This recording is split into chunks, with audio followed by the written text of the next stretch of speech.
Hi, everyone, and welcome to the Earth Day Everyday podcast, where we aim to spotlight exemplary activists, policymakers, and changemakers in the field of sustainability and climate change. I'm your host, Aryan Doshi, and today we are so incredibly fortunate to have Karen with us.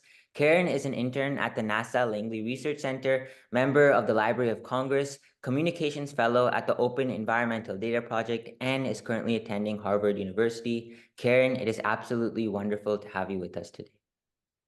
Thank you so much. I'm excited to talk to you today.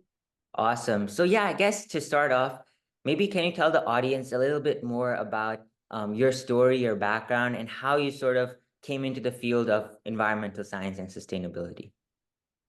Yeah, sounds good. I think just like throughout high school, I took AP Environmental Science, and that was mostly because I'd never really thought of myself as like a hardcore STEM person, where honestly I was kind of scared of like AP Bio, AP Chem. So I was like, okay, like let me just try out AP Environmental Science. But something else I kind of carried forward, that class was like really awesome. It was really interesting. And then in college, we have a set of like requirements, and I ended up taking for my science requirement like this class called Climate Crossroads. So kind of also about climate change, environmental science. And then my second semester, I took a class known as Ethics of Climate Change. Mhm. It was to fulfill my ethics requirement, but it still was talking a lot about climate change. Yeah. And something I noticed was like, oh, like even if I never actually like seem to like seek out environmental science Yeah, classes and things like that, it just seems like it's kind of popping up in my schedule. for sure. So I was just like, okay, like that's really interesting. And I think that, climate change is so prevalent and so many companies I feel like are becoming much more aware of their climate Absolutely. impact and their climate footprint. And I'm now pursuing a minor in energy and environment, thanks to kind of that interest and just kind of looking at, what's going on in the world around me Yeah. as well. So I know you mentioned energy there at the end. So would you say that within the realm of climate environmental science, that's sort of the field of interest you're most passionate about in terms of finding optimal energy sources for the world to use? Yeah, I feel like that is part of it in terms of like, renewable energies and all the debates surrounding like cost and like is that even feasible and things like that. But I think right now at the Open Environmental Data Project, I'm working on like communications and kind of policy-ish kind of things. Yeah. And I think that, I haven't really narrowed down specifically where I want to go with that, but it's definitely something that I'm kind of keeping my options open with as well. Absolutely. And I know talking about policy there at the end, recently there has been so much bipartisan legislation agreement in terms of both parties, Republican and Democrat, coming together to sort of advance climate legislation. And I think it sort of all goes back to first we had, the Montreal and Kyoto Protocol, and then in 2015 we had the Paris Accords as well. And so can you just talk about maybe the effect of those pieces of legislation and their impact in society today, and also how we view the climate crisis today? Because I know one of the main premises of the Montreal and Kyoto protocols were how can we eliminate chlorofluorocarbons, and then with that same idea, applying it to climate change. So can you just talk about maybe the impact of those pieces of legislation? Yeah, sure. So as you mentioned, Montreal Protocol's like biggest kind of impact was taking away these chlorofluorocarbons or CFCs, which was causing this hole in like the ozone, like Antarctica kind of, or the Arctic, I think, kind of region. Yeah. And yeah, that basically banned these CFCs. And then I think for the Kyoto Protocol, they were kind of like, okay, that really worked successfully. A lot of these like industries like followed through and we really like were able to do that. And like the Paris Accords, as you said, kind of going into the 21st century, is just severely limiting how much CO2 we're pumping out. And a lot of countries are aiming to go like CO2 neutral by say like 2050, Mhm. and things like that. I think like definitely these different policies have varying degrees of success. Mhm. Partially due to like the time scale that we're talking about because the Montreal Protocol we're able to like examine the longer term Yeah, impacts compared to the Paris Accords, especially with kind of the 2016 presidency like taking that and kind of stepping away from that as well. yeah, But I think something that I find really interesting is that, in my climate crossroads class, we looked at how the Montreal Protocol was like a success in the climate world Yeah, because exactly. of how, they like the companies really obliged. They were like, okay, no more CFCs, like all these like Absolutely. refrigerator coolants and things like that. Like we're not going to use that. But the CO2 or the carbon dioxide has been much harder to limit and much harder to regulate as well. Mhm. And like there's all sorts of different reasons for that because, it's so much easier to see a physical Absolutely. ozone hole rather than, climate change and carbon Exactly. dioxide for it to happen in like 20, 30, even like 50 and 100 Yeah, years. Like absolutely. exactly. We're thinking like, oh, it's our problem for the future, but for the ozone hole, it was so like right there. It was like in your Absolutely. face. So I think like, looking at these different policies and how effective or not effective they've been, is definitely like something I'm interested in, and a lot of people are studying that as well, I And think. I think what you mentioned there about the Montreal Protocol was really interesting, right? Because the ozone layer was something that people could see. And so oftentimes they're like, wow, there is this hole, and we sort of have to prevent that. Whereas when they're thinking about the Mhm. climate crisis, CO2 emissions, I mean, you can't see CO2, right? It's like colorless. And so I think that also contributes to the problem where people can see what is it that they're trying to solve.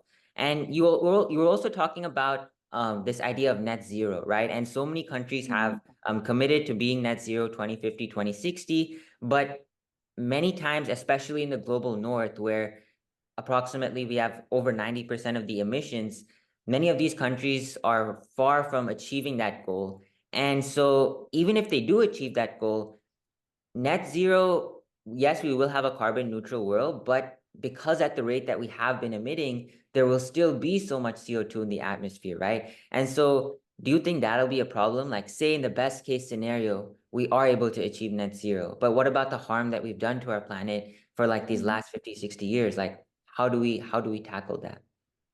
Yeah, I think you bring up like a really good point because, I think the words like net zero or like carbon neutral, we see corporations and countries like kind of floating them out. And I know a lot of corporations, especially, they're like, oh, like we're gonna be like carbon neutral by like 2030, which is honestly like Absolutely. in 5, 6 years, which is crazy. But beyond that, I think like scientists also point out it's not only enough to be carbon neutral, where you're emitting as much as you're taking up through trees, through other decarbonization efforts. Mhm. You honestly need to be in like a negative carbon space because Absolutely. once carbon gets out onto the atmosphere, it doesn't like dissipate by itself. It kind of just stays there. So it's not enough for us to just be like, okay, like let's put it out there, but let's do some stuff that's gonna like kind of balance it out. Like we need to be actively drawing it back if we want the greenhouse gas effect to kind of just like disappear as a Absolutely. whole. Yeah. So I think like what you mentioned is kind of really true in terms of like, all these like really nice words, all of this like really nice branding, Yeah. but sometimes like are we really going to be able to even achieve carbon neutral beyond, thinking about going carbon negative is Yeah. like something super huge as well. For sure. And I think you're also talking about we're talking about climate change, we're talking about net zero. And then you were talking about carbon negative, right? And so have you sort of seen any feasible solutions that are actually able to extract CO2 from the atmosphere and pull it back in? I know that sort of come to be as like a project that many sort of investors, philanthropists are putting their money into. But have you, in your opinion, seen that as a successful solution? Because there is so much, and these sort of machines and these sort of industrial plants that they're building, they can only do so much to tackle what we've seen. And so, do you think like CDR, carbon dioxide removal, do you think that is something that is feasible and that we can look towards to get to carbon negative? Yeah, I think that's a really good question. And as you mentioned, like a lot of investors, a lot of places like Harvard and other elite universities, and just like universities and corporations in general, are like looking to continue developing these strategies. I can think of off the top of my head like a few kind of tactics. One strategy I think is like for, say, like a producing plant or like a factory or something to also have some sort of like carbon trapping system. There's also something known as like BECS, which I forgot what the acronym stands for, but it's like some like carbon sequestration, like putting like carbon somehow underground. I also know there's like this tactic. Honestly, like my names and things are just kind of Yeah. flying off the top of my Mhm. head, but like they're putting like little particles into the air to kind of create an artificial like Antarctic slash ice kind of effect of the albedo effect, Gosh. and things like that. So I think like there's all of these like solutions. A lot of them are still very much in their developing stage. And there's a lot of like ethical and a lot of Yeah. moral implications that, I think we really need to think long and hard about, but maybe at the accelerated time span that we are on, Sure. we don't really have the time or Yeah. consideration to really think about. So I do think that, there are these solutions, but either like more money needs to go into them. We Sure. need to start having those like moral and ethical Yeah. conversations. And yeah, I think a lot of it is just kind of very nice on paper and very nice like on the website or something, but actually thinking about these things requires more time, more effort, more people like paying attention to this as Mhm. well, for sure. And at the end, you talked about the albedo effect, right? If we can possibly, I know one common idea is if we can possibly reflect sunlight back into the atmosphere, then that would have an amazing impact on our climate in terms of helping to curb the effects of global warming. And I think one sort of approach that has become popularized is stratospheric aerosol injection, where Yeah, essentially, yeah, exactly, yeah, where exactly. essentially you're trying to like inject aerosols to counteract or cool the atmosphere. And like for me Mhm. personally in middle school, when I saw the impact of aerosols and hypothetically being able to like create artificial rain, like that seemed like altogether in a different planet, different world, like so cool. Mhm. But do you think it's feasible, especially in countries where there is so much drought and where we really do need to curb the effects of global warming? Do you think that approach could work out, or is it just sort of like a fictitious idea? Yeah, I think your question brings in this other aspect of like the world or like international relations and developing versus developed countries, the Western world versus much of, like what we commonly think of as like developing countries and things like that. I think that and like as a result of this kind of like divide of like the Western world largely being responsible for, as you said, like 90% of the Yeah. emissions, but also having this technology to quote unquote solve the issue. But, on the flip side, the developing countries, does that mean that, they just have to like say like yes to everything the Western world wants? Or do they actually like how do they ensure that they still have sovereignty over their people, over their own like agriculture, their own systems and things like that, where it's so easy to have this like colonial mindset of like, oh, like the Western world or these developed countries are just going to go in and fix everything because, we're so much more advanced and we have so much more of the technologies, so therefore we can and we should. But I think like, when you come into that question of like, oh, like another country's gonna come in and give you guys this technology and there is potential for a very productive relationship, I do think, but there also comes with, as history shows us, so much like stepping over boundaries, completely just like disregarding sovereignty, disregarding, what the people actually want, or like how is this going to like either help or hurt local economies and things like that. So I do think like it's so much easier said than done, and I think Yeah. you're so right into thinking that, like, "Oh, this feels like it could be on Mars or something," Absolutely. or, like, this could be, like, maybe in so far in, like, 2,000 years or something like that, Yeah. but definitely, like, I think there's so much moral implications and, like, colonial structures and For sure. frameworks that kind of build up power in these ways that we haven't really even thought about yet as Yeah. well. And I think like using the word colonial there is so fitting, especially when you think about the history of our country and how America itself was colonized, the land was taken away from the Native Americans, indigenous peoples that were living there.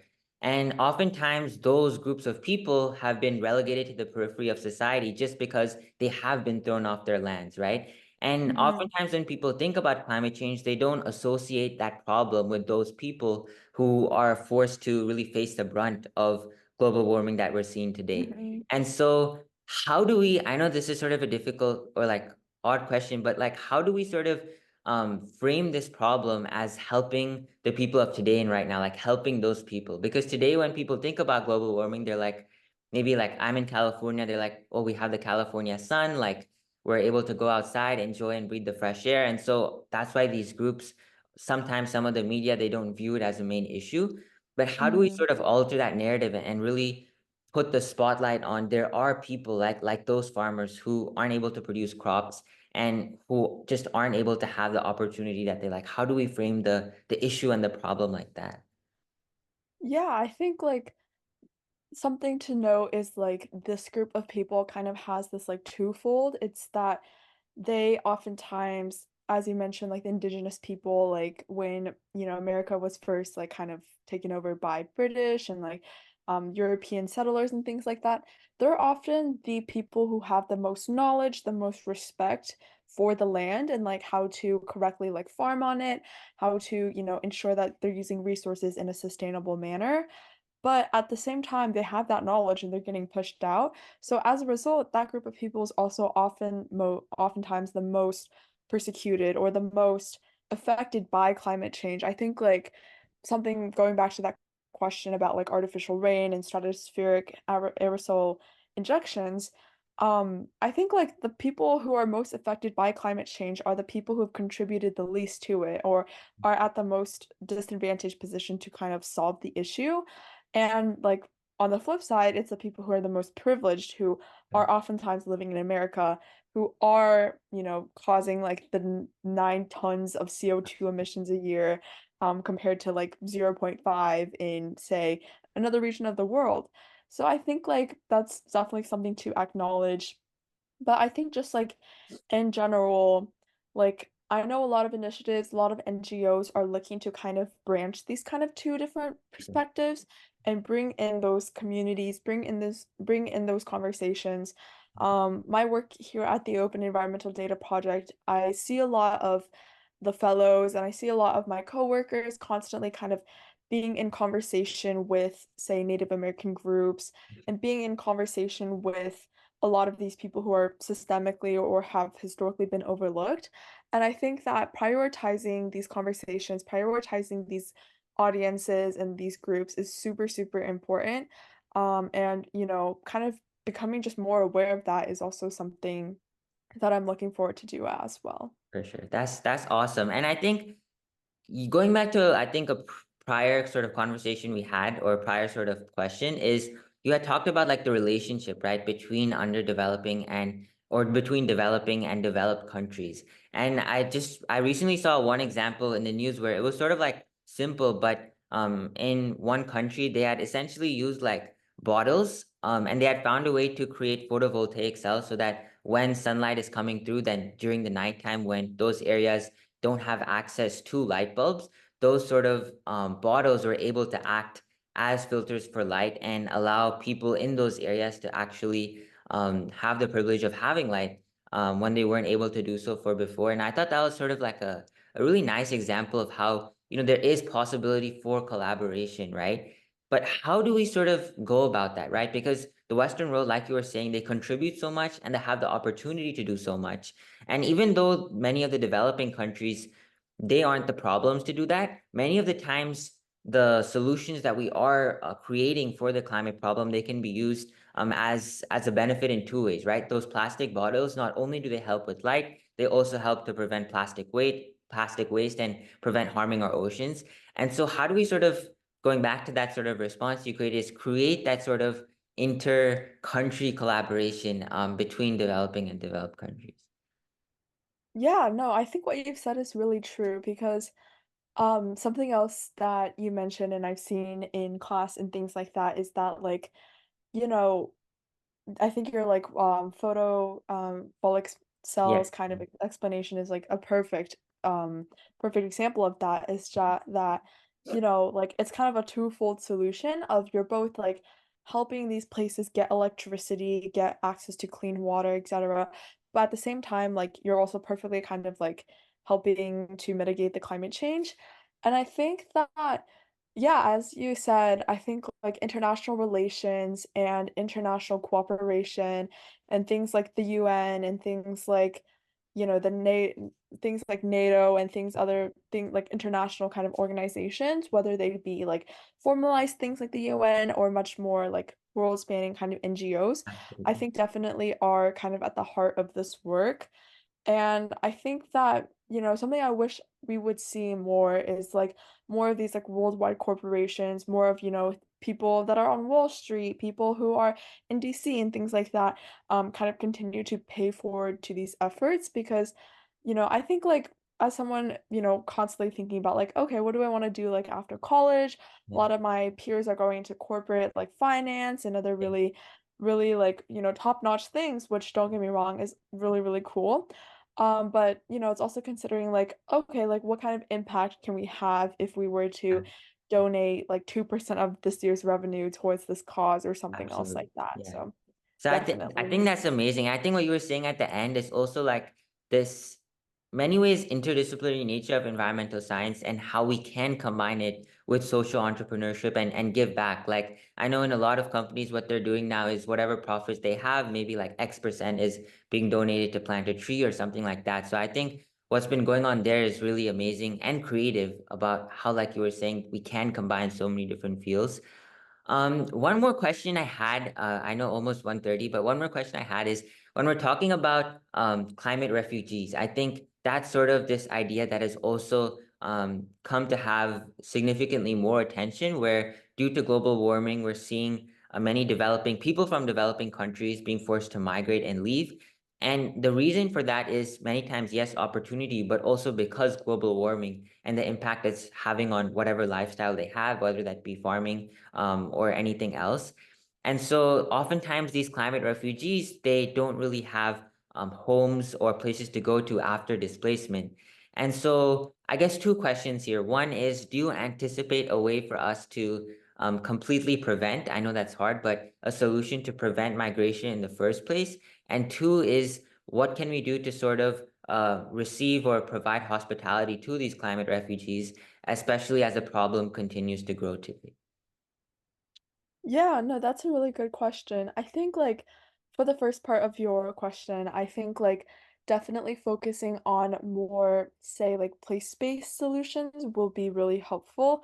Again, like much easier said than done. I think like the kind of disconnect that comes often from these like climate conversations and things like that is that sometimes it just feels so privileged or very like fluffy to just be like, oh, like saying these things, but then like actually doing them is much more different and much more difficult. I think like take even like Miami in the US, for example. I know that a lot of times like refugees and immigrants can sound like super like far away, but it's like also very much here in the US as well. I know Miami-Dade County and like the kind of the Palm Beach area is very close to the ocean.